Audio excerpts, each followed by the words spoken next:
La guerre vue par les enfants, donc c'est donc une initiative d'instituteurs de la région, de toute la Loire-Atlantique en fait.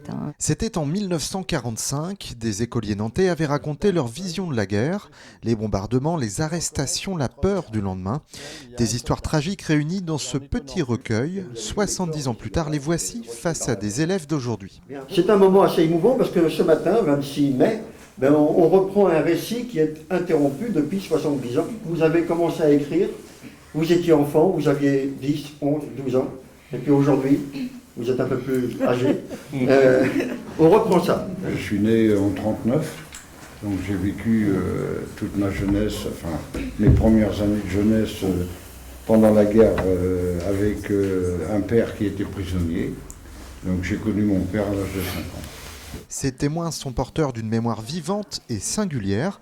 Ils racontent la guerre avec des souvenirs d'enfants. Je suis là. Je suis là à côté de mon camarade Claude Perret. J'ai subi les bombardements du 16 septembre puisque j'étais dans le centre de Nantes. Donc j'entends toujours les sirènes. Et ce que je me souviens, c'est que lorsqu'il y avait des alertes par les sirènes qui étaient placées sur les édifices publics, lorsqu'il y avait 3 coups, c'était pour Saint-Nazaire, 5 coups, c'était pour Nantes. Cette rencontre, on la doit à des lycéens et à des écoliers nantais. Avec leurs profs, les plus grands ont retrouvé la trace des témoins devenus octogénaires. Quant aux plus jeunes, ils ont croisé les regards avec les invités. Qu'est-ce qui vous frappe dans le changement depuis la guerre, dans la région, en France, dans le monde? Rien ne change totalement et durablement. Un peu partout dans le monde entier, il y a toujours des guerres. Quand vous étiez plus jeune, comme à peu près notre âge, vous auriez voulu que ce soit comment? Comment ça se serait passé? C'est-à-dire qu'on aurait bien voulu ne pas connaître la guerre, puis pas voir mon père partir, et mes oncles. Des enfants de 10 ans ne peuvent pas se rendre compte de ce qui s'est passé il y a 70 ans.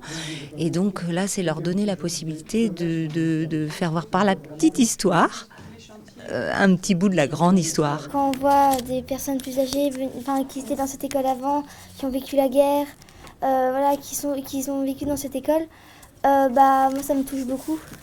C'est énorme. Il y a beaucoup d'émotions, il y a beaucoup de tristesse aussi, parce qu'il y a des choses qui sont passées pendant la guerre, qui, pour moi, j'aurais pas aimé vivre ça, vraiment.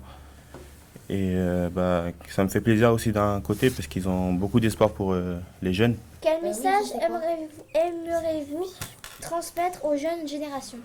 Surtout bien aimer la vie. Comme on dit, tant qu'il y a de la vie, il y a de l'espoir. Et je vous souhaite d'arriver à mon âge.